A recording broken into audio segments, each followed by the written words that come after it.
ஹே, இன்னைக்கு நாம ரிவ்யூல பார்க்க போற படம் தான் சாக்ரட்டிஸ் இயக்கத்துல சசிகுமார் நடிச்சு வெளியில வந்திருக்க புதிய தமிழ் படம்.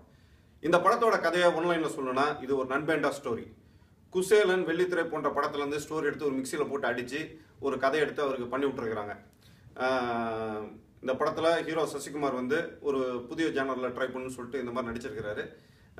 இது ஆனால் வந்து அவருக்கு பார்த்தீங்கன்னா எந்த இடத்துலையுமே இந்த கதை அவருக்கு பொருந்தவே இல்லை. அவரோட ஃபேஸ் கட்டுக்கும் பாடி லாங்குவேஜுக்கும் அவருக்கு போட்டுற ட்ரெஸ்ஸுக்கும் சம்மந்தமே இல்லை. ஒட்டலன்னு வச்சுக்கலாம். இது எப்படி இருக்குன்னா, நீங்கள் சாம்பார் சாதத்துக்கு வந்து மீனை தொட்டு சாப்பிடலாம், மீன் குழம்புக்கு சாம்பார் தொட்டு சாப்பிடவே முடியாது.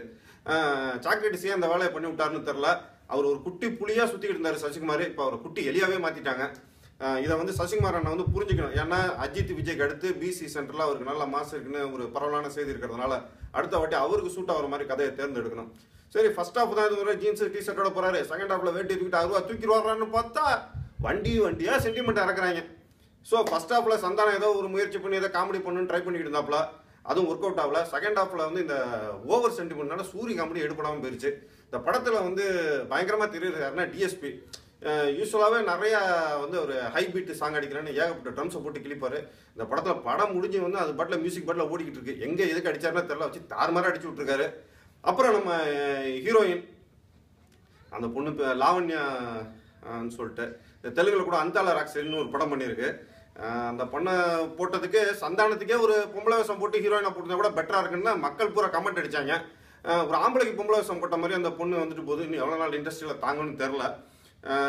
சாக்ரட்டிஸ் அண்ணனுக்கு நான் என்ன சொல்லுவேன்னா, சசிகுமாரை வச்சு படம் எடுக்கிறப்ப குட்டி புலி, ஒரு குட்டி சிங்கம், குட்டி யானை, ஒரு குட்டி பூனைன்னு கூட சப்ஜெக்ட் எடுக்கலாம். ஒரு பாக்கியராஜ் மாதிரி ஒரு சப்ஜெக்ட் வச்சு கூட அவர் எடுத்தீங்கன்னா கூட இப்போ கிராமத்தில் அந்த மாதிரிலாம் ரொம்ப ரசிப்பாங்க. அதை புரிஞ்சுக்கணும். இந்த படத்தை போய் தேட்டரில் பார்க்கலாமா வேணாமா அப்படின்னு கேட்டிங்கன்னா, நம்ம ஃப்ரெண்டு சொன்ன ஒரு சம்பவம் தான் நினப்பு வருது. ஒருத்தர் வந்து மதுரையில் தேட்டரில் படத்துக்கு போயிருக்காப்புல. கவுண்டரில் தம்பி டிக்கெட்டை காட்டுங்கன்னு இருக்காரு. அவர் எடுத்து ஒரு டிக்கெட்டை காட்டியிருக்காரு. என்ன பழைய டிக்கெட்டை காட்டுற, யோ நீ மட்டும் நான் புது கதையாக காட்டுற, எல்லாம் பழசு தான் முடியா அப்படின்னு இருக்காரு. அதே மாதிரி நீங்கள் போன மாதமோ இல்லை போன வருஷமோ ஏதாவது பார்த்த பழைய சினிமா டிக்கெட் இருந்துச்சுன்னா எடுத்து தேட்டருக்கு போங்க. அந்த டிக்கெட்டை ஒத்துக்கிட்டு உங்களை உள்ள அலோவ் பண்ணாங்கன்னா இந்த படத்தை போய் பாருங்கள். அப்படி இல்லாட்டி வச்சிருக்கிற காசுக்கு கோயிலில் போய் சாமியை கும்பிட்டு சமோசாக்களை வாங்கி சாப்பிட்டு செட்டில் ஆயிருங்க. இந்த படத்துக்கு நம்ம மார்க் கொடுக்கணும்னு நினச்சோம்னா இந்த படத்துக்கு 5க்கு வந்து 2.5 நாங்கள் கொடுக்குறோம். அடுத்த ரிவ்யூவில் உங்களை சந்திக்கிறேன். அது வரைக்கும் நன்றி, வணக்கம். எங்கள் நிகழ்ச்சி உங்களுக்கு பிடிச்சிருந்துச்சுன்னா சப்ஸ்கிரைப் பட்டனை அனுப்பிச்சி விடுங்க.